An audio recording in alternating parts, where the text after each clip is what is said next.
Vamos a empezar la quinta jornada ya de estudios científico-técnicos de Gallo Canta, una jornada que comenzó siendo de divulgación general y ahora está bastante enfocada a vosotros, a los alumnos de los institutos de aquí de la comarca, para daros a conocer cada año unos pocos estudios de los que se están haciendo en el marco de vuestro territorio. Más o menos el marco sería la cuenca hidrológica de Gallo Canta. Bueno, pues que sepáis que la coordinación de la jornada se hace desde el Instituto Geológico y Minero. Yo soy Jesús Causapé, soy científico de él, pero la organización está repartida entre diferentes instituciones. Este año, al ser en Tornos, apoya el Ayuntamiento de Tornos, la comarca de Daroca y la comarca del Jiloca también están apoyando y también tenéis de taller de ellos. Y este año también ha entrado la delegación del Consejo Superior de Investigaciones Científicas en Aragón, que os ha saqueado también con esta bolsita. Entonces, bueno, por aquí está también Carmen Ballestín, que es consejera de la comarca de Medio Ambiente de la comarca de Daroca. Pues simplemente agradecer su presencia. Y bueno, transmitiros también que teníamos preparadas unas presentaciones, pero que ha habido problemas técnicos para poder proyectar. Entonces vamos a iniciar, no sé si a lo largo de la mañana se resolverán, pero como vamos justitos de tiempo, vamos a iniciar. Este año hay preparadas unas ponencias. Supongo que a todos os ha llegado el cartel, tenéis el programa o lo habéis visto. En principio va a hablar Luis Miguel Bautista, que viene del Museo Nacional del CSIC en Madrid, que lleva muchos años viniendo por aquí por Gallo Canta. Es biólogo y es especialista en temas de grullas. Siempre metemos alguna charla de grullas. Luego participará con otra ponencia Paco Comín, que también lleva muchos años viniendo por aquí. Es científico en el Instituto Pirenaico de Ecología, también del CSIC, y es experto en ecología, ¿no? Luego daré yo una pequeña charla sobre patrimonio geológico de una localidad cercana, que es Used, de aquí de la cuenca hidrogeológica. Y luego hará una introducción a la excursión que haremos al final de la mañana al Navajo de Tornos, José Carlos Rubio, que es profesor en Monreal, en el Instituto de Monreal, y es conocedor de toda esta zona, y también ha trabajado en la recuperación de algunos humedales del Jiloca, ¿no? Y bueno, pasaremos luego con los autobuses después del almuerzo a hacer la excursioncilla esta al Navajo, y si nos da tiempo también queremos hacer un taller, que en principio iba a ser un taller de aforos en un barranco en Tornos donde hay unos aforadores, pero que como ha llovido tampoco está seco. Entonces hemos pensado en sustituirlo por visitar un piezómetro que está junto a la depuradora de Tornos para el control hidrológico de la laguna de Gallo Canta, ¿no? Os dejo ya con Luis Miguel Bautista.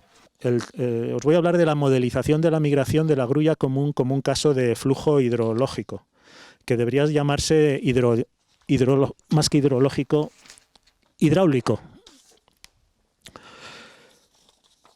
Ahora mismo podríais ver aquí una imagen de la laguna de la Zaida llena de grullas, en donde se ve la relación entre el agua y las grullas. Como los dos se pueden considerar fluidos, si bien uno es agua y otro son seres vivos, y os podría enseñar en la proyección el número de grullas que migraron en la laguna de Gallo Canta en los años 1984 y 1985. Allí estuvimos contando las grullas día a día, desde el 1 de febrero al 15 de marzo, y pudimos contar entre 5.000 y 20.000 grullas cada día. Hace casi 40 años eso era una cantidad de grullas asombrosa para la zona. Cuando contábamos esas grullas nos preguntábamos cómo podríamos saber cuánto tiempo estaban esas grullas, que es lo que se llama el tiempo de residencia. Las grullas pueden estar todas el mismo tiempo, unos 5 días, y simplemente la diferencia de número de grullas en los dormideros cambia según van llegando y van saliendo. O bien hay grullas que llegan muy temprano y se van muy tarde, y otras, la mayoría, que llegan y se van justo en la fecha óptima. Esa distribución de los tiempos de residencia es un misterio, puesto que hace 40 años no podíamos tener animales radiomarcados. Entonces solamente podíamos imaginarnos posibles distribuciones. ¿Cómo hicimos hace 40 años para conseguir una idea de cómo era la distribución del tiempo de residencia? Pues dijimos, bueno, si contamos el número de grullas que hay cada día en los dormideros, también podríamos contar cada día el número de grullas que se van. Y eso hicimos. Cuando yo tenía una edad un poquito similar a la vuestra, un poco mayor, un profesor nos dijo en clase: ¿quién quiere venir a contar grullas? Todo el mundo levantó las manos porque nunca habíamos visto una grulla. Y nos dijo: pero tenéis que faltar a clase y después va a haber exámenes. Empezaron a bajarse las manos. Y de los que todavía manteníamos las manos nos dijo el profesor: pero como esto es extracurricular, os tendréis que pagar vosotros la estancia y el viaje durante una semana. Siguieron bajando las manos. Al final los que quedamos dijimos: yo quiero ir a contar grullas, aunque sea pagándomelo y aunque sea faltando a clase. ¿Y qué ocurrió? Que pasamos frío como vamos, como si estuviéramos en Siberia. No sabíamos que esa era la idea. Nos subieron, yo pasé varias semanas en el castillo de Tornos, en las ruinas. En este pueblo hay unas ruinas. Hace 40 años yo estuve allí varias semanas contando las grullas que salían en migración. Y luego estuve en Ateca también unas semanas. De todos aquellos que estuvimos contando grullas, solamente una persona preguntó al profesor: aquellos datos que hemos ayudado a recoger, ¿qué habéis hecho con ellos? Y tanto di la tabarra, porque yo era el único estudiante que preguntó: ¿para qué habéis cogido tantos datos? ¿Por qué nos habéis pedido que contemos grullas? Que me incorporaron al equipo de investigación y les ayudé a hacer unos análisis estadísticos. Gracias a esos conteos diarios del número de grullas que dormían y que migraban, pudimos calcular el número de grullas que entraban a la laguna cada día. Con esos datos fuimos capaces de estimar el tiempo de permanencia el primer año en 8 días y el segundo año en 5 días. Con esas estimas del tiempo que pasaba una grulla en Gallo Canta hace 40 años, sin embargo, no podíamos saber la distribución del tiempo medio, puesto que no todas estaban en el mismo número de días. O sí, pero realmente no lo sabíamos. Entonces lo que ha pasado en 40 años es que las ciencias avanzan, que es una barbaridad. Y lo que hemos encontrado es que durante 40 años ha habido expertos en otros campos de la ciencia trabajando con el mismo problema, pero un problema hidráulico, que es cuando una molécula de agua entra en un embalse, ¿cuánto tiempo se pasa en ese embalse? Era el mismo problema que nosotros teníamos con las grullas, solamente que a una escala brutal, porque en lugar de 10.000, 20.000 grullas, los hidrólogos, los hidrogeólogos, ellos trabajan con millones de moléculas. Entonces ellos han desarrollado unas herramientas informáticas que han comprobado que permiten saber cuánto tiempo permanece una molécula de agua en un embalse. Y han desarrollado términos como tiempo de residencia, tiempo de tránsito, tiempo de exposición, una serie de conceptos que han puesto a prueba en todas las zonas de la Tierra que acumulan agua, que se ven obligados a distribuir agua, y gracias a ellos han probado y desechado multitud de modelos matemáticos y técnicas analíticas que permiten saber el tiempo medio que pasa una molécula de agua en un reservorio y la distribución, las muy rápidas y las muy lentas. Entonces, por ejemplo, se puede imaginar con una analogía que el número de grullas, las primeros que se van son las que llevan más tiempo. Las primeras grullas, entonces, diríamos que las más jóvenes son las más viejas son las que salen antes, o las más jóvenes son las que salen antes. ¿Por qué? Porque una corriente de agua puede ser más rápida en el centro que en los lados. En ese caso, las grullas que primero llegan serían las primero que se van, y luego habría algunas grullas que pasan aquí algún tiempo acumulando reservas, que son las últimas. Entonces, hay 3 extremos posibles. Uno, que las grullas que se van primero son las que antes llegaron, las más viejas. Otro, que las grullas que primero se van son las primeras que llegan, las más rápidas, y que luego hay algunas despistadas que son las que van más tarde. Y otra hipótesis, que según llegan se van al azar, de manera uniforme. Estos 2 años los usamos para calibrar el modelo. ¿Por qué? Porque habíamos contado. El modelo en principio asumió esto es el modelo en azul y estos son los datos. Asumió que no sabíamos nada y a base de aproximaciones el modelo decidió que las grullas seguramente salían aquellas que llevaban más tiempo. Y para eso hicimos nada más que 1 millón de simulaciones mediante muestreos de Monte Carlo. El modelo lo que hacía era decir, no sé cuál es la distribución de las grullas que se van, de la edad, del tiempo medio, pero sé que tengo que conseguir ajustar las observaciones que laboriosamente hicisteis vosotros durante 2 años. Durante 2 años nosotros contamos el número de grullas que había en la laguna y las que se iban. Y el modelo dijo, bueno, si me pedís que yo os prediga este número, necesito mover la distribución de la edad a la que más convenga para los resultados que perseguís. Y entonces la única que conviene, la única que produce los resultados es esa. Dicho de otra manera, nosotros no programamos esa estructura de edades de las grullas. Fue el modelo el que dijo, esta es la única distribución sensata para obtener el resultado que vosotros habéis observado. El modelo también ajustó las salidas y las entradas. Y nos dio, por fin, los tiempos de permanencia. Nosotros habíamos observado 8 y 5 días y el modelo nos dijo, seguramente la edad media de las grullas, el tiempo de permanencia de las grullas también es entre 8 y 5. Pero nos dijo algo que nosotros ignorábamos, que era cuál era la probabilidad de que una grulla se vaya en función del tiempo que llevaba en la laguna. Y esto jamás podríamos haberlo sabido nosotros mediante observación directa. Esto que parece que es que la mayoría de las grullas pasan 15 días, no es así como hay que leer la figura. La figura hay que leer que la probabilidad de que una grulla haya pasado un día es la más alta, mientras que la probabilidad de que una grulla haya pasado 10 días es más baja y más incierta, porque ese intervalo no habla de frecuencia, habla de certidumbre.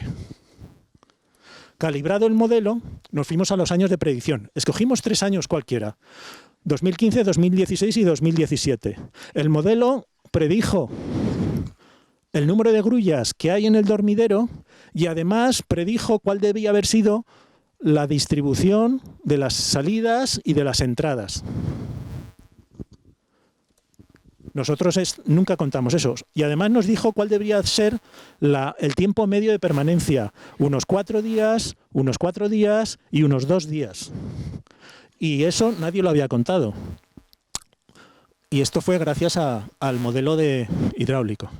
Por tanto, los años de calibración del modelo y los años de predicción, podríamos habernos quedado ahí y decir, calibramos el modelo 2 años que nosotros contamos el número de grullas que se iban, estimamos más o menos el tiempo medio de permanencia y con esa calibración podemos predecir 3 años o cualquier año. Pero atención, es que en 30 años el número total de grullas pasó de 50.000 a casi 300.000 del Pirineos hacia abajo. Significa que por Gallocanta han pasado casi 6 veces más grullas y eso es algo que se nos había escapado o que no le habíamos dicho al modelo que había más grullas. Cuando nosotros lo hicimos en el año 85 y lo publicamos, yo estoy ahí en el AL, había 40-50.000 grullas. Unos años más tarde, bastantes años más tarde, el número de grullas casi 300.000 grullas. ¿Cómo habrá afectado esto al modelo? Bueno, cuando calibramos, nosotros decimos, ahora súmame todas las grullas que predices. En la calibración nos venía un año, acertó muy bien, otro año se pasó de rosca y aquí, más o menos.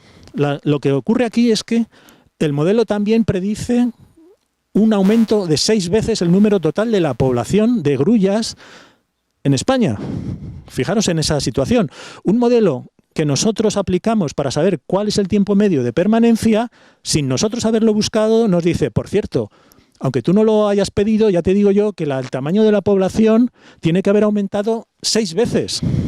Y los expertos dicen, es que ha aumentado 6 veces. En cuanto al tamaño de población y en cuanto al tiempo de residencia. Esto es lo que nosotros observamos 2 años pasando aquí mucho frío subidos a los castillos. Esto es lo que nos ha predicho el modelo. Pero si esto nosotros lo hicimos después de 2 años de estar pasando mucho frío, mucha gente contando grullas, censando grullas, oye, que han pasado casi 40 años. ¿No es posible conseguir aquí algún tipo de dato que no implique subirse a las ruinas a contar las grullas? Pues sí, porque ya en estos años existe una tecnología que son los emisores de satélite. Estos emisores de satélite GPS, este ejemplo, en Lituania marcan una grulla, le ponen este satélite, baja, pasa por Gallocanta, pasa el invierno en Extremadura, vuelve a pasar por Gallocanta y vuelve a criar. Entonces les hemos pedido a estos expertos que nos hagan el favor de decirnos cuánto tiempo pasaron en Gallocanta estas grullas. Y este tiempo es exacto, porque lo está midiendo un satélite. Esto significa que nos estamos aproximando también al tiempo de permanencia.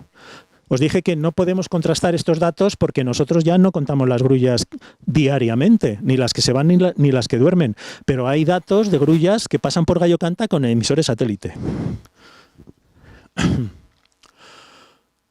¿Por qué bajó el tiempo de permanencia? Quizás porque el tamaño de población creció. Veis una simetría y es posible que cuantas más grullas hay, más deprisa pasan. Esto es el pan de cada día de un experto en hidrología. Cuando aumenta la presión, cuando aumenta el flujo, van más rápido, por la propia presión de que unas se empujan a otra, moléculas de agua. Podría ser que las grullas también se empujen unas a otras diciendo, venga, para, reposta y venga, fuera. Por lo tanto, lo que os he explicado es una prueba de concepto. Con un modelo hidrológico se puede aproximar el tiempo de permanencia de unos animales que no tienes marcados. Es una prueba de concepto de que es factible aplicar modelos hidrológicos a dinámica migratoria. Esto es bastante novedoso. Esto lo sabéis vosotros como primicia y lo saben dos personas con las cuales he colaborado. Estas personas son Mark Dreber y Markus Hakrovich. Es un canadiense, un alemán, con los cuales he colaborado para ajustar el modelo que ellos han desarrollado previamente para otras aves a las grullas de Gallo Canta, con el apoyo de Juan Carlos Alonso y Juan Navedo. Pues nada, pues vamos a seguir con Paco, con Francisco Comín. Buenos días. Gracias, Luis Miguel, por la introducción un poco aparatosa, pero muy interesante. Yo voy a cambiar el registro, pero antes de nada quería transmitiros una experiencia que es vital. Y es que, ahora le preguntaba a un compañero vuestro si sabía dónde estaba el Villarejo de los Olmos, porque yo procedo del Villarejo de los Olmos. Me ha dicho que no, lo cual me ha hecho sentir mucha pena, porque es un pueblín que está un poco más allá de Bañón. Bueno, procedo de ahí, me eduqué en Teruel y me formé, que es distinto educarse, Zaragoza, Barcelona, y he sido profesor en las universidades de Barcelona, ahora soy investigador en CSIC y en varios países por ahí. Lo que quiero transmitiros es esa experiencia vital de que formando parte de la emigración del campo a la ciudad de los años 60, pues se da uno una vuelta por el mundo, se forma y vuelve casi al mismo sitio de donde partió, lo cual es muy interesante porque puedes aportar algo a tu tierra, al menos eso esperas, ¿no? Las otras cosas que quería comentar hoy tienen que ver con algo a lo que me he dedicado durante unos años de mi vida, más últimamente, que es a la restauración de sistemas ecológicos o sistemas socioecológicos, porque hoy día se habla más de socioecológicos porque nada se entiende sin la participación social. Tres cosas vamos a hablar: por qué hay que restaurar ecosistemas, en particular humedales. Estando aquí, pues sabemos que hablamos de un humedal, pero ahora os explicaré en la segunda parte el qué, que no es solo lo que de vez en cuando tiene agua, y el cómo. El qué, por qué hay que restaurar no solo humedales, sino todo tipo de ecosistemas, porque en los últimos 50 años se han perdido en España la mitad de los humedales. En el mundo depende del país, en Nueva Zelanda más del 90%, Estados Unidos casi el 60%, en otros menos. Y no es porque se hayan perdido, sino es porque los humedales, tanto los de interior como los costeros, nos proporcionan servicios muy interesantes y muy importantes. Retienen el agua y evitan inundaciones, acumulan nutrientes y evitan que vayan a otros sitios, por ejemplo nitratos, y al pasar por los humedales se desnitrifican, que es algo que igual os explicarán un día en clase, y es que los nitratos pasan de la forma disuelta en el agua a la forma N2 gas y va a la atmósfera, donde hay un reservorio inmenso y no causa problemas También acumulan carbono. Los humedales en el mundo, ocupando solo el 5% de la superficie terrestre, acumulan el 25% del carbono que hay acumulado en toda la Tierra, principalmente debido a manglares y a turberas, pero también los pequeñitos también acumulan, si no se les estropea, si no se les degrada o si no se les altera, que ha ocurrido en mucha proporción en España, acumulan carbono con el paso del tiempo. Se han perdido muchos, en algunos casos de interior hasta el 40% en superficie, y los costeros aproximadamente también en superficie. Y las causas de eso han sido la alteración de la estructura física. La mayoría de los aeropuertos que están situados cerca de la costa han sido porque han desecado humedales y se han puesto, como son zonas muy llanas, para aterrizar los aviones va muy bien, incluido por ejemplo el de Barcelona. Pero también drenaje para producir otras cosas que también le interesa a la sociedad. Ha habido alteraciones de los flujos hídricos y extracción de agua que no ha ido al humedal, también para producir otros servicios. Se espera que proporcionen beneficios a la sociedad, pero se ha desbalanceado en el sentido de perjudicar a los humedales. De la calidad del agua también, y porque se han perdido poblaciones biológicas. ¿Qué es lo que tenemos que restaurar? Y aquí vamos a hablar del caso de Gallo Canta. Lo que tenemos que restaurar no es una parte del ecosistema. Los ecosistemas los podéis representar mentalmente, o cuando os digan representar un ecosistema de tal tipo. Lo podéis hacer gráficamente de forma muy simple, con una figura, en la que ponéis unas cajitas y decís los componentes. El suelo, el agua, los pajaritos, los insectos, y las podéis unir con flechas. Las flechas es muy importante porque son los flujos de los que hablaban ahora, entre ellos hidrológicos, flujos de materia, unos comen a otros, flujos de energía. El sol es la primera y principal fuente de energía que luego se distribuye por todo el ecosistema. Entonces, esta reflexión tiene que ver con que a la hora de pensar en qué restaurar, no hay que fijarse en un componente solo, sino en el conjunto del sistema. Y en el caso de Gallo Canta, el conjunto del sistema no es la laguna de Gallo Canta. Yo vine aquí por primera vez un poco antes que Luis Miguel, en el año 75, también pasando frío, pero como éramos jóvenes y estábamos dispuestos a todo, pues no había ningún problema. Soy de los privilegiados que pude ver la laguna con 2,5 metros de altura de agua. Los de Tornos iban a bañarse ahí al puerto que tenían camino por la orilla, y las praderas de macrófitos cubrían todo el fondo de la laguna. Y eso ha cambiado mucho. Entonces, lo que está regulando, los reguladores de todo el conjunto del sistema, que todo el conjunto del sistema es la cuenca, no solo la laguna de Gallo Canta. Los reguladores son, uno, el cambio climático, acabo de hacer mención a él, con esos cambios desde los 2,5 metros de altura hasta ahora, que pocas veces permanece con más de 60 centímetros de altura el nivel del agua. Los cambios de usos del suelo, los que hubo y los que siguen habiendo, porque sigue habiendo cambios de uso del suelo, y ahí os dejo una tarea para ver cuáles pensáis que son los que siguen ocurriendo, y otros como la deforestación, que en el caso de Gallo Canta hubo, sobre todo por la parte lindando con Guadalajara, y la aforestación, porque cuando se ha dejado de utilizar el monte, han vuelto a crecer matorral, que muchas veces es la causa de que con altos días de calor pues se queme el monte. En el caso el año pasado ocurrió en el caso de Castejón, que luego bajó hasta Urbáguena, y enfrente de Castejón, en el monte de Berrueco, también hay riesgo de que ocurra lo mismo, porque ha ocurrido lo mismo, una revegetación, una reforestación con pinos, pero ahora se está volviendo a apoderar la carrasca, hay mucho matorral y podría entrar en riesgo de incendio.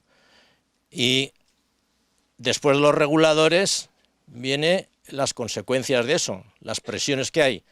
Cuando cambia el clima y pasa de unas lluvias estacionales y más o menos regulares a unas más tormentosas, arrastra el suelo y la parte que linda los campos con el monte están casi sin tierra, es todo piedra porque ha habido mucha erosión. Esa erosión lleva a que los flujos hídricos por los arroyos, que luego mencionaré con más detalle, transportan los sólidos y vayan a parar al final, con el paso del tiempo, al fondo de la cubeta de la cuenca, que es la laguna de Gallo Canta. La intensificación de los usos del suelo con las labores agrícolas también causa parte de esa erosión, transporte de sólidos, pero también transporte de elementos disueltos con el agua. Esos son presiones que van sobre el conjunto del sistema, de toda la cuenca, y también aguas residuales. Y eso provoca un estado, una situación, y la situación es quizás una acelerada colmatación de determinados sitios de la cuenca, incluida la laguna principal, una pérdida de calidad del agua, una pérdida de biodiversidad, que conviene revertir, restaurar. Entonces, ¿el qué? Pues sobre todo donde está el origen del problema. Los problemas de conservación o de gestión de los humedales en el mundo, la mayoría provienen de fuera del humedal.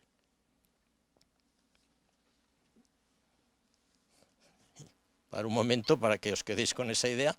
Y en el caso de Gallo Canta, como acabamos de decir, de fuera de la cuenca, por erosión, transporte de materiales, colmatación, pérdida de calidad del agua que viene de la cuenca al humedal. Entonces hay que ir al origen del problema.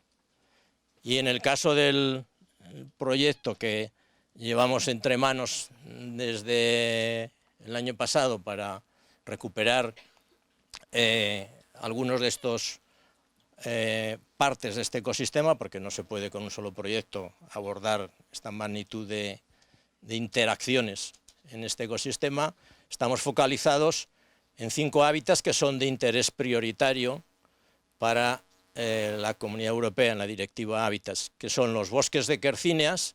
Aquí tenéis un ejemplo de cómo los campos se han aproximado a los bosques, y precisamente esa parte alta que hay un poco más de pendiente, enseguida se ve que la densidad de vegetación desde lejos es menor, de cultivos, y es donde se ha erosionado gran parte de material. Los ríos mediterráneos de caudal intermitente, le llamamos arroyos o acequias, pero en realidad en la Directiva Hábitat son así, y son prioritarios para la conservación. Ríos mediterráneos de caudal intermitente, es decir, que se secan de vez en cuando, o permanecen la mayor parte del tiempo secos y de vez en cuando llevan agua. Esto es muy importante porque yo me he encontrado muchas veces con mucha gente aquí en la cuenca de Gallo Canta, que viene y dice, uy, la laguna está seca, qué lástima. Pues no, es que es así. Si fuera una laguna que está permanentemente llena, no estaría como prioritaria en la Directiva Hábitats de la Unión Europea. Sería como una balsa de otros sitios que probablemente tendría mucha pérdida de calidad del agua y de biodiversidad, porque acumularía cosas que le vienen de la cuenca, sólidos, nutrientes, contaminantes, y lo que habría allí estaría en estrés todo el tiempo. Y no estarían los componentes, algunas de las especies que son prioritarias para la conservación. Cuando un humedal se seca, lo que vive allí, si quiere seguir persistiendo, tiene que dejar algo que cuando vuelva el agua, vuelva a resurgir. Son huevos durables, son formas de resistencia que resisten la desecación. Resisten la desecación hasta decenas de años.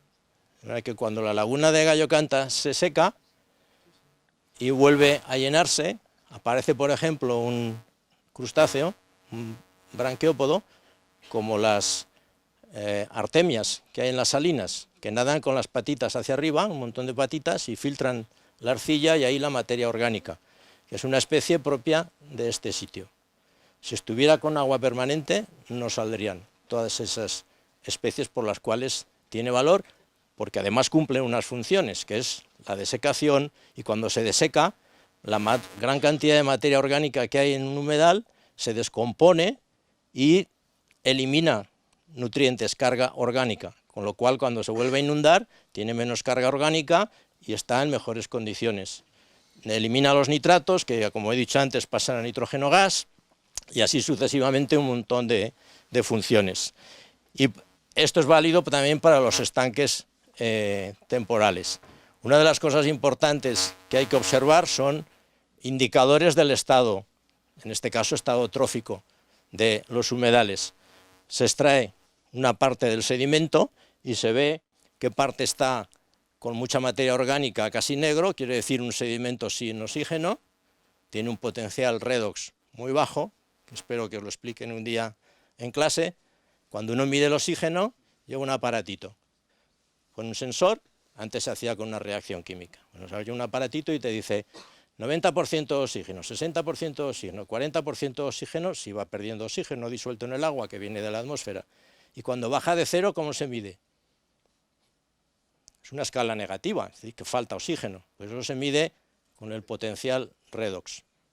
Cuando hay mucho oxígeno, puede ser de más 400 milivoltios, y cuando baja de cero de contenido de oxígeno, empieza a ser negativo el potencial redox. Quiere decir que están, cuando hay oxígeno, oxidado lo que hay en el agua y pueden respirar los organismos, y cuando baja de cero, está reducido y no pueden respirar los organismos que necesitan oxígeno para respirar, y eso te lo da la medida del potencial redox. Pues bueno, aquí está oxidado, que se ve con un color claro, y aquí está reducido sin oxígeno. Esto quiere decir que se ha ido acumulando materia orgánica, lo que vive aquí no tiene oxígeno y no va a poder resistir. Conviene, para restaurarlo, quitar esta capita sin oxígeno para que vuelva a tener oxígeno y vivir la comunidad biológica. Y los otros dos sistemas que están conectados, y con esto os transmito el mensaje de la idea de cuenca y desde arriba de los montes hacia abajo, los gramíneas y anuales de una unidad que se llama Pterobrachipodietum, que es muy querida por los agricultores porque el Brachipodium es una planta que no se expande, fija la tierra, frente a otras que se puedan introducir. Subiendo de Calamocha habréis visto que en las orillas ahora ha crecido una plantita amarilla, por las orillas, es una crucífera y puede entrar en los campos y perjudicar a los cultivos. Y no estaba en la cuenca y conviene quitarla porque no sabemos qué afecciones puede tener sobre la comunidad biológica. Y lo más característico es estas estipas, también gramíneas, que dispersan las semillas con el viento. Y por último, los prados salinos, que suelen estar en zonas que aflora la sal, como las orillas de la laguna. Bueno, y la última cuestión es cómo hay que restaurar. Pues primero sabiendo qué hacer. Entonces, si no se sabe qué hacer, hay que experimentar. Y ahí entra la parte de investigación o de experimentación. En el caso de la cuenca de Gallo Canta y todos esos sitios, esos 5 hábitats de interés prioritario, pues incluimos la extracción de materia orgánica de los cauces, de los ríos intermitentes, en donde hay erosión, poner un estaquillado para que vuelva a recuperarse la tierra y no siga la erosión y perjudique a los campos agrícolas, hacer praderas donde se han perdido con este Brachipodietum, donde toca su hábitat, y si veis el paisaje, luego cuando paseemos por aquí, veréis que es muy homogéneo, campos de cultivo, apenas hay pequeñas masas de árboles, por recrear diferentes estratos, porque es impensable que en la naturaleza, a no ser que sean desiertos o estepas en grado extremo, solo haya un estrato de vegetación. Entonces es mejor introducir un poco de diversidad paisajística y dar conectividad a todos esos sitios para que puedan moverse los organismos, los flujos de los que hablábamos, incluso flujos biológicos de unos sitios a otros. Y la conectividad se puede dar de dos tipos: continua, por los arroyos, por donde fluye materia, energía, o a manchas, con conectividad a parches, porque los pajaritos, las mariposas, los insectos se pueden mover de unos sitios a otros de distintas maneras. Los insectos son muy importantes porque hay insectos que consumen organismos que son plaga en los de estratos para que crezcan insectos que son depredadores de las plagas de los cultivos. Y bueno, para eso también hay que poner unos marcos de plantación, probar con especies que sean propias del sitio, que estén dentro de lo que es el catálogo de especies de la cuenca, e ir probando, esperando que haya resultados. Y donde no dé buenos resultados, corregir, porque la restauración no tiene fin, tiene un grado de éxito.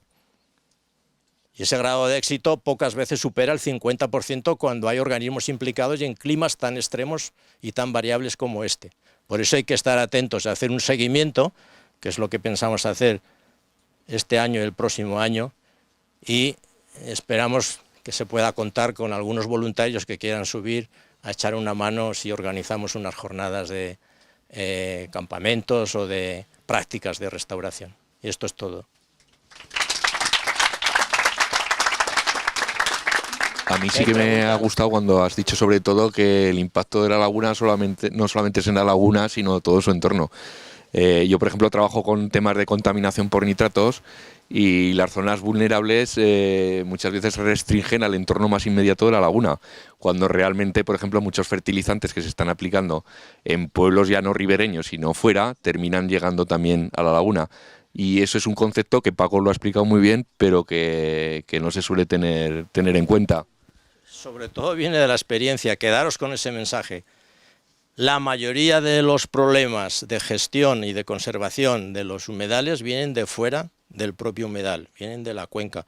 Pero no es en sentido malo, es que si se gestiona bien la cuenca, hay beneficios de conservación y aprovechar los beneficios que nos proporcionan los humedales y para la gente que vive en la cuenca, porque aplicaría menos fertilizantes, se perdería menos tierra. La pérdida de tierra es terrible para alguien que cultiva. Entonces, conservar la tierra donde se cultiva es muy importante. Tener insectos, como decía, una buena biodiversidad alrededor del humedal en los campos para que consuman las plagas. Una vez me encontré a un agricultor en un bar, estaban hablando y oí que decían: hoy voy a perder el 20% de la producción de maíz este año porque me ha entrado la araña roja. Y yo, ¿ah, sí? Dice, sí. Y digo, oye, ¿y si hubiera un bichito que se comiera la araña roja? Pues no sé, no del todo, pero bastante, y te redujera la pérdida solo al 5%, y eso sería maravilloso. Pues es que los hay. Pues hay que dejar que ellos crezcan. Por ejemplo, el topillo, que aquí de vez en cuando también tiene fluctuaciones, es una plaga. Pues si hubiera animales, pájaros, que son depredadores de los topillos, reducirían la plaga de topillos.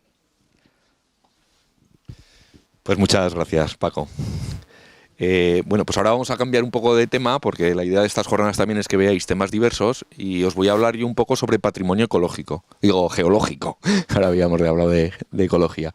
En concreto de un pueblecito que está aquí en la cuenca de Gallo Canta, que es Usez, no sé si conocéis, y un poco la explicación de que he hecho este trabajo en Usez es porque yo soy también de allí. Entonces me di cuenta que en estos pueblos que tenemos tan pocos recursos, todo que seamos capaces de implementar y ayudar para que tengan una mayor actividad socioeconómica, pues bienvenido sea, ¿no? Entonces comentaos que dentro de la geología hay diversas ramas, hay muchos estudios. La geología es la ciencia que estudia la Tierra, pero dentro de ella pues hay temas de geología estructural, de hidrogeología, de paleontología. Hay muchísimas ramas. Y una de las ventajas que tiene el término municipal de Usez es que tiene una gran geodiversidad. Entonces tiene muchas posibilidades de hacer un poco lo que estamos elaborando, que es unos puntos de interés geológico, ¿no? Lo que estoy haciendo, porque es un proceso que no está acabado y que va evolucionando a lo largo del tiempo, pero ya hay 13 puntos de interés geológicos definidos, y tiene una ficha de estas características cada uno de ellos, ¿no? Esta es una ficha inicial donde muestra un poquitín la historia geológica de Usez, que va desde los 460 millones de años, desde el Ordovícico de la Sierra de Santa Cruz, hasta los cuaternarios más recientes de la Laguna de Ceida, que son un poquitín, o de la Laguna de Gallo Canta, los mismos que en Gallo Canta.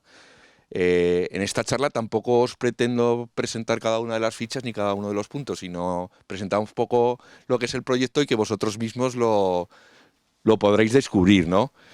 Entonces un poquitín la idea era no utilizar cartelería por los puntos de interés geológico, sino hacerlo todo un poquitín más digital, ¿no? Que se pudieran consultar estas fichas desde el móvil.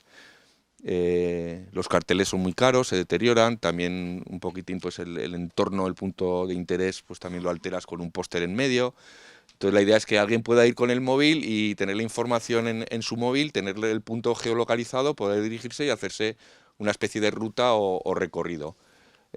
Primeramente intenté a ver si en Google Maps se podían meter estas fichas, pero bueno, necesitas de permisos y tal. Luego otra opción que vi, ya buscando cosas sencillas y gratuitas, fue hacer un proyecto en Google Earth. Tú puedes incluir todas estas fichas, geolocalizarlas y luego el enlace hacerlo público y cualquiera que pinche en él tener acceso a esa información y a esos recorridos. Uno de los problemas que tiene Google Earth es que lo tienes que tener instalado en el móvil, hay que descargarse la app. Y para dar más facilidades, lo último un poco que descubrí, y donde por ahora es lo que más me gusta, es implementar estas fichas en una aplicación que los que seáis runners o corráis trails igual conocéis, se llama la Wikiloc. Es para eso, para hacer recorridos en bici, andando por montaña y tal. Y entonces lo he implementado esta semana, he implementado esas fichas en esta aplicación. Hay un enlace que es ese de ahí abajo, sobre el cual tú puedes pinchar en tu móvil y es el enlace un poco que divulgaremos para que la gente pueda tener acceso. Aquí no hay conexión de internet o es muy mala, entonces lo que he hecho es presentaros las fichas. Vamos a hacer un paso muy rápido de los puntos un poco para que veáis de qué son. Sin la versión, digamos, móvil, que me hubiera gustado un poquitín más contar, pero bueno, como veis hay un punto que está en un pequeño monte detrás de Usés, se llama La Atalaya, y en él, por ejemplo, hay un antiguo molino, pero sobresale el tema de que tiene unas crucianas, que son antiguas huellas fósiles de los trilobites que rectaban por el fondo de los mares hace 450 millones de años, ¿no? Entonces, bueno, ahí está ese tema descrito. La iniciativa de estos puntos de interés geológico un poco surgió también de un libro documental que se hizo en base al último terremoto que ha habido en Aragón con afecciones destructivas, ¿no? Y precisamente fue en Usez en el año 1953. Y bueno, el punto en concreto se sitúa en la propia iglesia del pueblo, porque una de las consecuencias que tuvo el terremoto es que terminó derrumbando ese campanario, que luego fue sustituido por esa cruz. Y en la ficha un poco se habla de la magnitud que tuvo, la falla que lo pudo provocar, etcétera. Luego en la Sierra de Santa Cruz hay bastantes indicios mineros y sí que hay una mina registrada de 1958, es la mina San Vicente. Y bueno, se presentan en la ficha pues imágenes del microscopio, se analizó qué mineral es una mina de hierro, pero minerales de hierro hay varios, en concreto esta es de hematites. Hay imágenes al microscopio óptico, a níqueles paralelos, con luz polarizada, en fin. Y se comenta un poco la historia de la mina y cómo ha sido la mineralización y todos los procesos. Luego hay otros puntos de interés geológico en base a manantiales. Este es uno que está sobre el Paleozoico, se llama la Fuente de la Pata, y en estos puntos de interés de aguas lo que se presenta son algunos diogramas acerca de la composición de cada tipo de aguas y también su grado de contaminación, su calidad química en términos de salinidad, de conductividad eléctrica y también en términos de contaminación por nitratos, ¿no? Y se compara entre los tres puntos que hay de manantiales. Este otro es un manantial que hay en el mismo pueblo, se llama la Fuente Vieja. Un poquitín también se muestran gráficos de cuál es su oscilación de conductividad eléctrica, de salinidad a lo largo de todo el año, cuáles son sus variaciones de temperatura, que se ve que es muy constante respecto a las variaciones de temperatura de la atmósfera del día, en fin, información básica, ¿no? Y luego hay otro punto de agua también catalogado, que es un pozo surgente que hay a las afueras de Usez. El agua emana a unos 50 centímetros de la superficie, porque el acuífero está confinado y sale con mayor potencial que los manantiales que salen a ras de suelo, ¿no? Entonces se explica un poco un gráfico explicativo de la hidrogeología y qué es lo que le hace ser surgente, y se compara sus grados de salinidad y de concentración por nitrato con los otros manantiales, ¿no? Otro punto de interés geológico que he incluido habla un poquitín de la historia de los abastecimientos de agua en el pueblo, los pozos que hubo antiguamente, los pozos que se ejecutaron con el agua corriente del pueblo y cómo se construyó finalmente el pantano, ¿no?, que lo distribuye, y un pozo posteriormente que se hizo. Luego hay otro punto que es muy interesante, es de una cantera histórica que hay al pie de la laguna de la Zaida. Ha sido bastante estudiado, incluso una de las cosas que queríamos hacer, que voy a ver si se puede reproducir, es estas fichas para comodidad de la gente que no tuviesen que leer, intentar hacer unos pequeños o unos sencillos vídeos con ellas. La cantera de la Zaida se localiza al pie de la laguna del mismo nombre. Las rocas que la componen son calizas dolomíticas ocres del Cretácico superior, depositadas hace unos 100.000 millones de años en un ambiente marino cercano a la costa. Con una longitud de 1 kilómetro, la ladera está entropizada con frentes de extracción de medio metro a 2 metros, de dolomías calcáreas con fósiles, geodas y estrías de falla. Se observan algunos desbastes y huellas de cuñas, perforaciones de barrenas manuales, así como numerosos bloques parcialmente escuadrados. Piedra de la Zaida fue utilizada en la iglesia de Usez, así como la colegiata de Daroca y su pórtico, más recientemente por el escultor José Miguel Fuertes Gil. Pues otro punto es las balsas, que una de ellas está en término de Santez y otra está en término de Usez. Es un lugar que vamos a estudiar los próximos años porque una de las balsas es dulce y otra es más salina. Entonces, en una distancia muy pequeña de 100 metros, parece ser que tenemos representado como todo el sistema de Gallo Canta. Entonces lo vamos a intentar hacer un seguimiento hidrogeológico y geoquímico de ellas para intentar hacer algún modelo que luego pueda ser aplicado a todo Gallo Canta, ¿no? Otro punto de interés geológico en Usez es la geotermia que se ha instalado en un hotel para climatizarlo.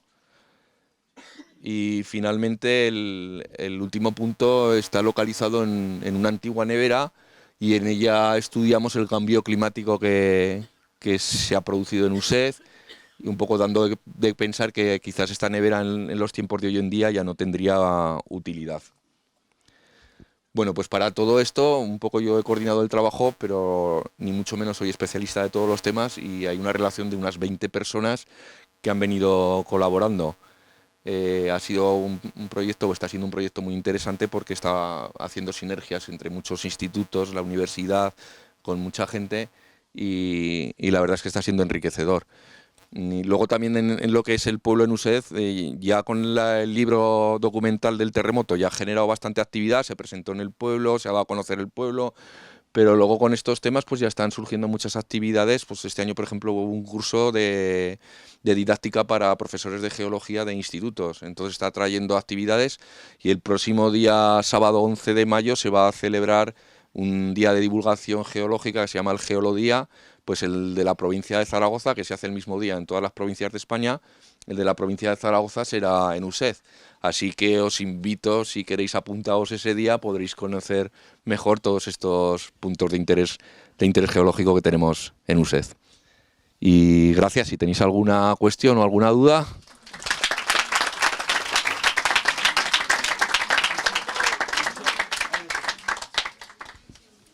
Si no, doy paso a José Carlos, que muchos de vosotros ya lo conocéis, y nos va a hablar un poquitín de la laguna desecada de aquí de... Buenos días a todos.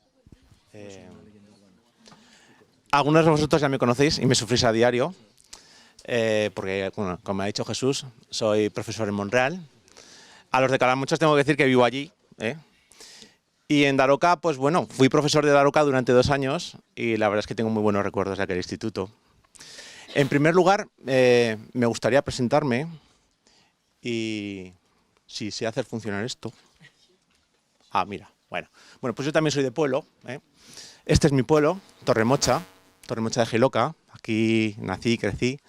Fijaros en esa mancha verde que se ve al fondo porque os hablaré de ella después.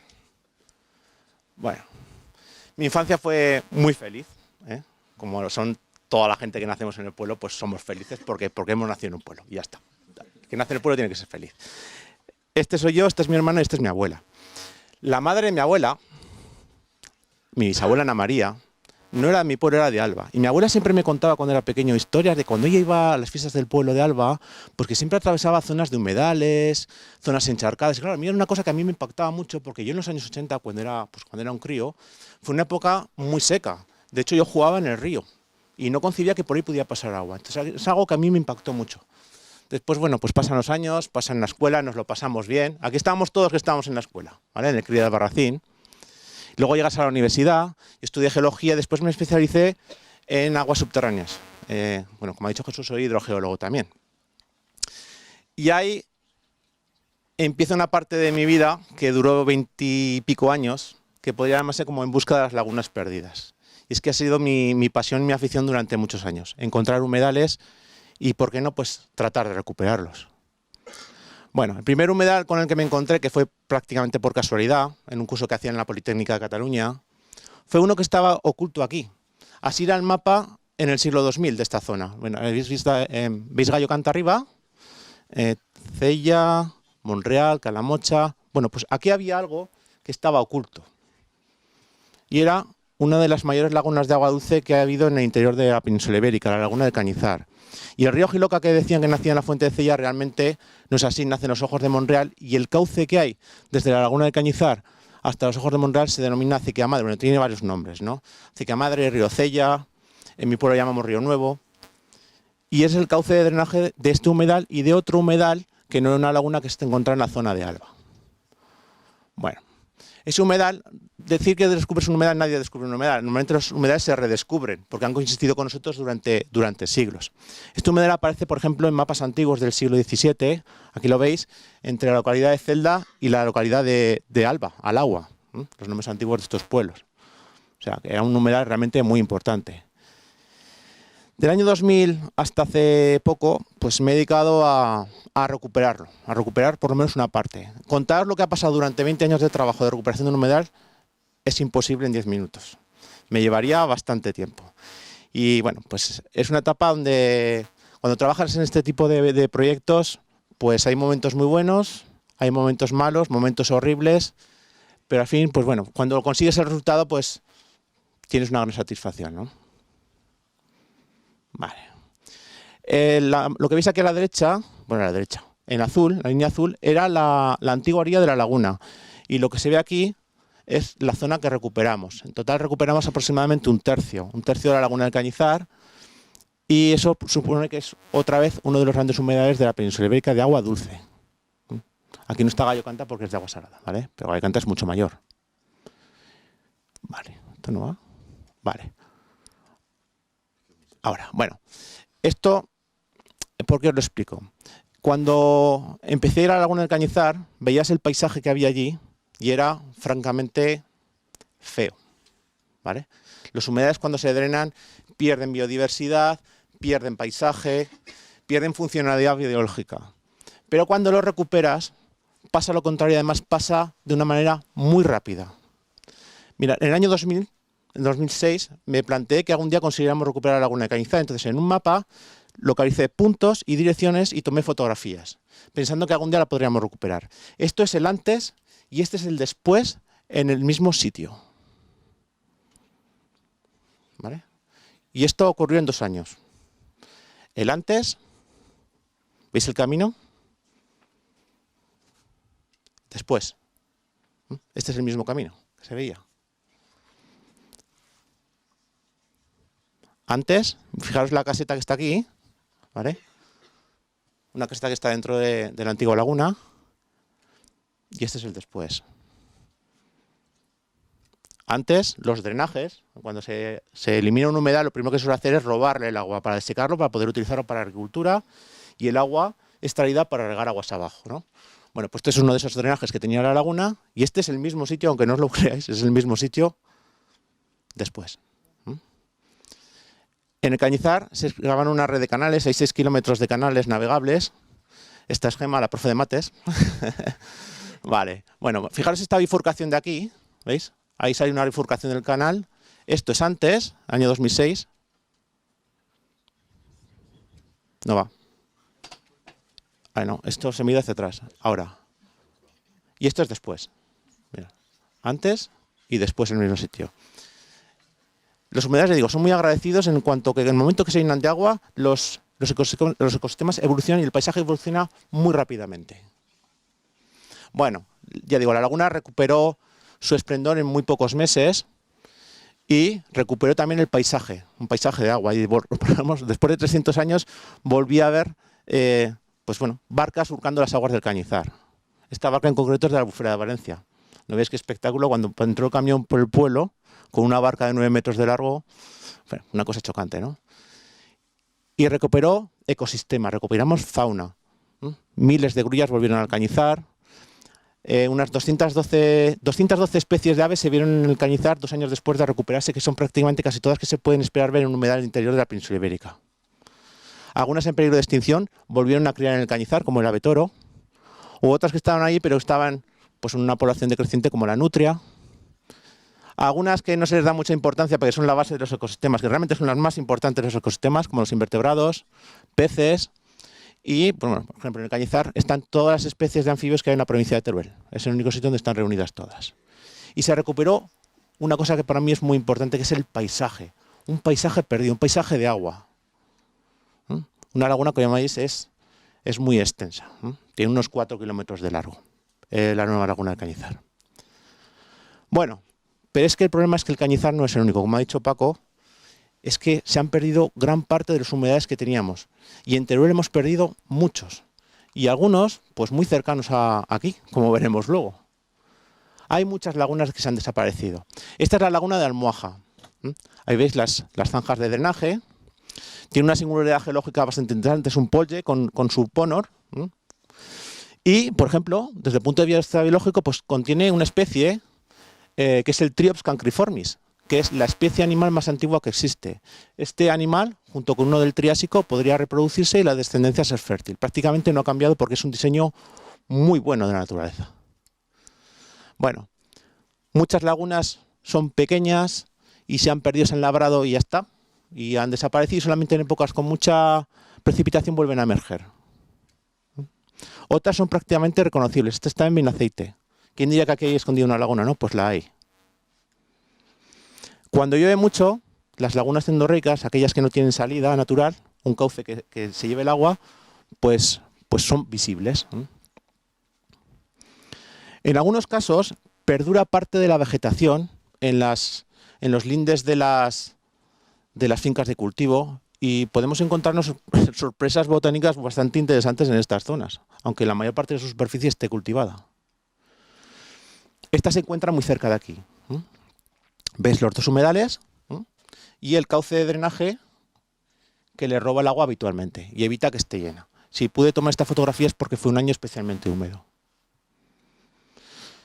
Y llegamos a lo que hemos venido a ver hoy, ¿vale? Yo lo que os voy a proponer en la excursión es que busquemos una laguna olvidada. Y además no es una laguna cualquiera. Es el segundo mayor humedal de agua dulce que hay en la provincia de Teruel. Y que se encuentra aquí. ¿Veis? En el plano no aparece, pero si os fijáis, en esta zona de aquí vamos a encontrar una laguna de 80 hectáreas, que es el Prado de Tornos. Y que es esta laguna. ¿Alguien la ve? ¿Verdad? No es esto de aquí. Esto es lo que se ve. Esto es una zona con agua todavía. Lo que vamos a visitar es esta laguna de aquí.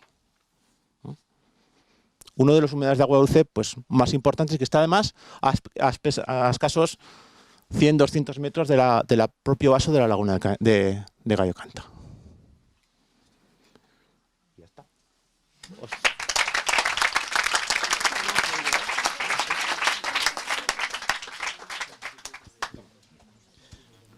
Bueno, supongo que luego José Carlos nos enseñará más cosas. Yo quería probar porque la primera edición que se hizo de estas jornadas, por la tarde vinimos aquí al Cine Club de Tornos y emitimos un corto que había hecho Luis Quílez, que lo había grabado aquí en La Laguna.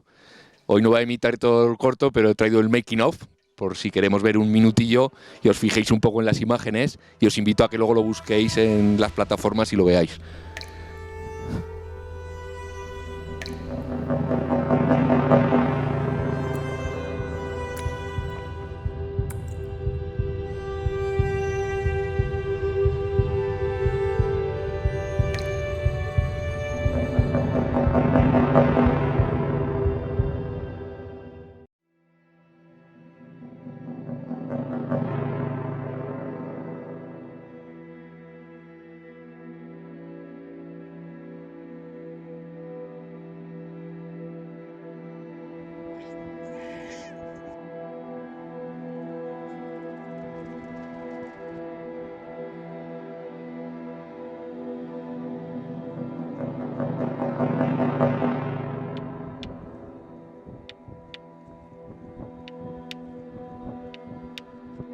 yo lo definiría como una fábula que trata acerca de la condición humana y su relación con la naturaleza. Todo gira en torno a un elemento que es el agua. Y de hecho el título hace referencia a que el cuerpo humano está formado por más de un 70% de agua.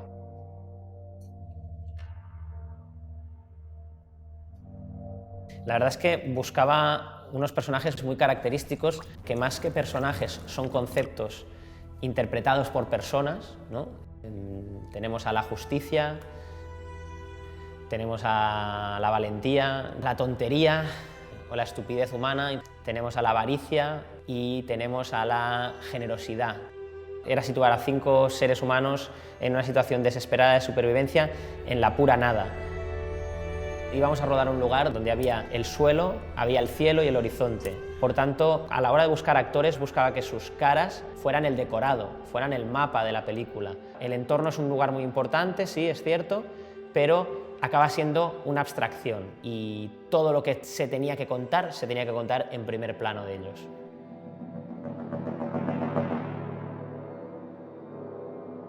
Para mí el encontrar la localización en casi todo lo que hago es esencial, porque acaba siendo un personaje más y marcando la personalidad de la obra. Venía de hacer un corto en Pripyat, en Chernóbil, en un lugar único donde muy poca gente ha rodado, y justo pues tenía este guión en el que transcurría en otro lugar bien complicado, bien difícil, que era un desierto rodeado de la nada en el fin del mundo.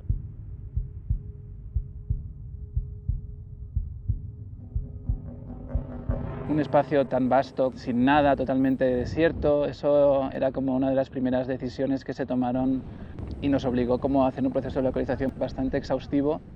Entonces la búsqueda de la localización empezó pues, muy abierta, porque nos planteamos ir a rodar al Salar de Uyuni, nos planteamos ir a Namibia, hubo como una búsqueda bastante internacional y finalmente nos dimos cuenta que existía un lugar óptimo, que era en Aragón, la laguna de Gallo Canta, que es una laguna salada y por tanto tiene este aspecto blanquecino, donde la sal ha hecho como una capa que endurece el terreno y que le da un aspecto único. Y nos lanzamos a rodar a la laguna de Gallo Canta.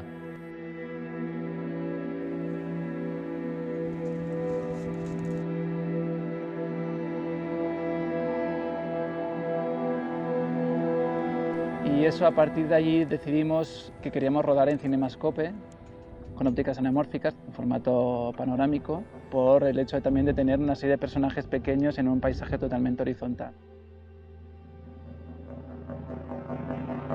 Y siendo un corto tan basado en los elementos, me parecía que tratar el sol con naturalidad y sin filtrar, con su dureza, con su contraste, me parecía una apuesta muy orgánica con la localización, con lo que la localización nos ha exigido, que ha funcionado bien.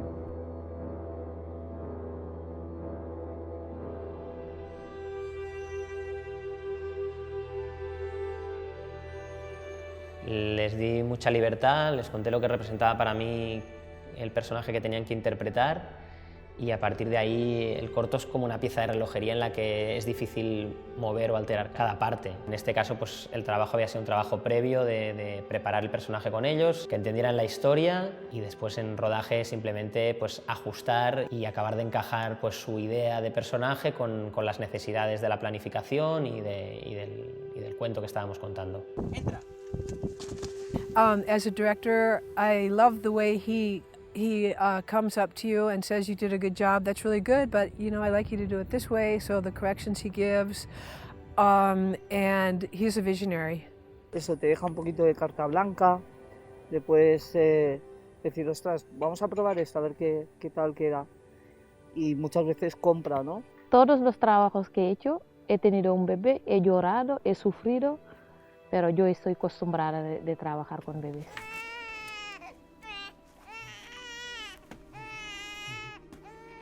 Para mí meterme en este papel ha sido muy heavy, muy heavy. Ha habido momentos en secuencias que he acabado llorando. Es la primera vez que trabajo con un animal, ¿sabes? Y más de estas características, ¿no? Que es más grande que yo, es como, hostia. Sí que es cierto que me enfrenté a una secuencia que es la del buey, en la que aparece un bicho de 600 kilos y que fue un reto para mí y para todo el equipo, porque nos obligó a reaccionar sobre la marcha, a replanificar, a cambiar cosas. De alguna forma comentábamos en el rodaje con el equipo que es como si la localización nos estuviera hablando y nos estuviera contando la misma tesis que hablaba el corto, que la naturaleza es algo mucho mayor a nosotros, con una fuerza misteriosa que a veces no podemos comprender y que cuando se propone destruirnos o ponernos lo difícil o acabar con nosotros, no tenemos ninguna oportunidad.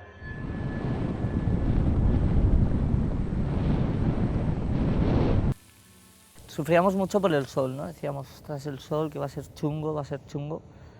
Y aún y así, lo que más chungo han sido las noches.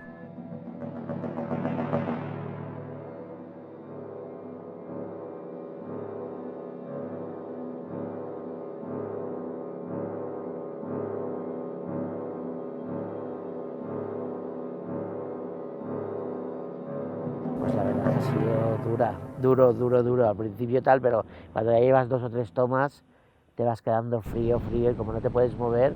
Espero volver en otra situación para pasar un fin de semana tranquilo y sin pisar el lago, la laguna, que me la quiero mucho, pero ya está.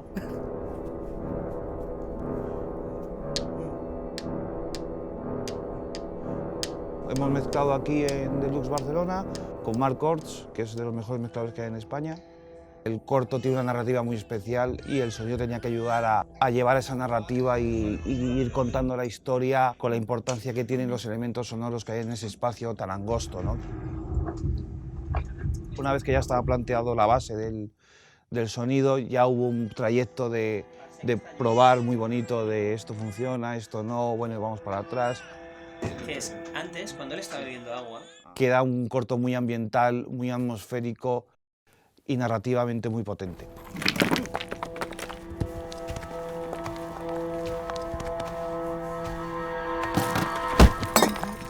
Aunque la imagen es muy realista, todo es una especie de fábula, un ambiente muy indeterminado, entonces había que buscar cuál era el lenguaje que pudiese funcionar. Bueno, con Javier estuvimos hablando mucho de cómo coger instrumentos reales y casi todo lo que está sonando, aunque suene muy electrónico, muy artificial de alguna manera, todo está basado en música grabada real.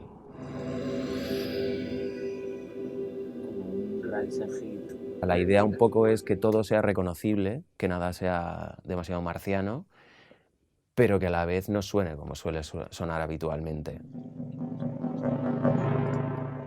Creo que cada segundo de su duración está justificada dentro del ritmo necesario, dentro del peso que tiene que tener cada plano.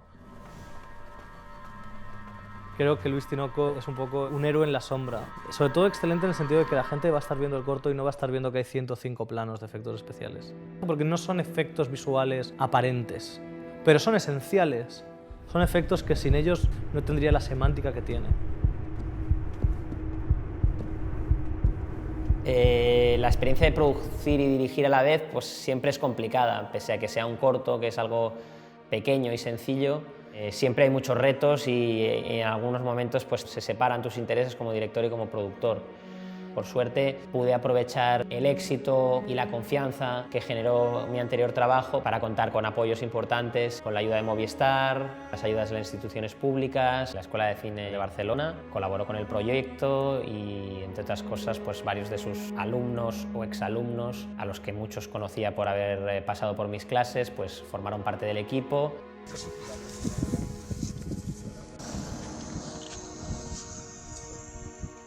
Ja només falta que vinguin els Anunnakis i ens abdueixin.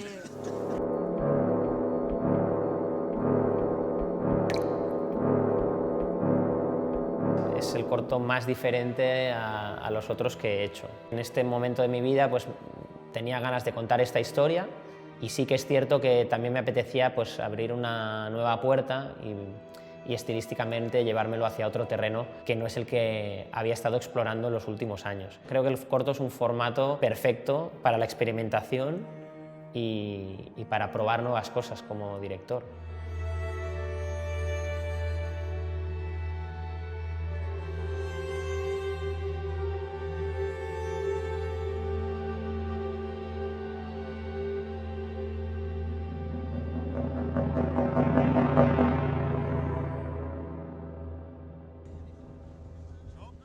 Entonces, bueno, ahora tendremos 10 minutillos para que descanséis, almorcéis algo y luego los autobuses vendrán aquí a la puerta del Cineclub, nos montaremos e iremos a ver a la excursión a las lagunas y con Cristina Pérez, si nos da tiempo, veremos un piezómetro. Y os dejo con una canción también grabada aquí en Gallo Canta para salir con música, es de Love of the Lesbian y el videoclip también parte de él fue grabado aquí.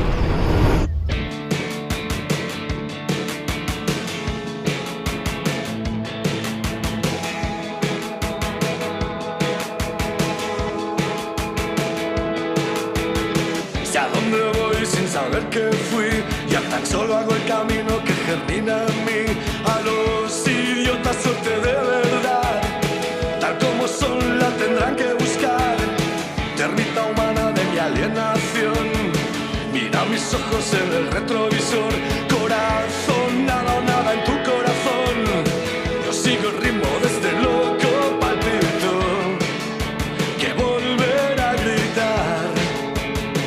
Un paso más y eres libre. Resulta irónico, a veces hay que dar un paso para ser libre. Increíble, al fin llegó.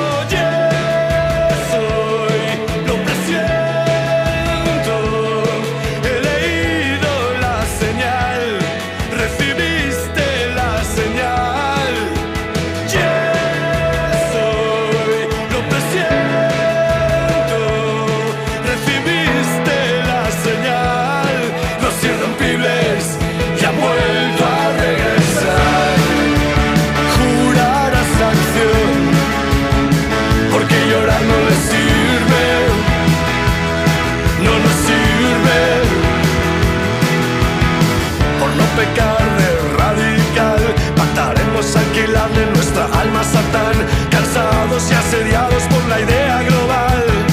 Hasta un idiota hoy en día es policía moral, gente corriente alterna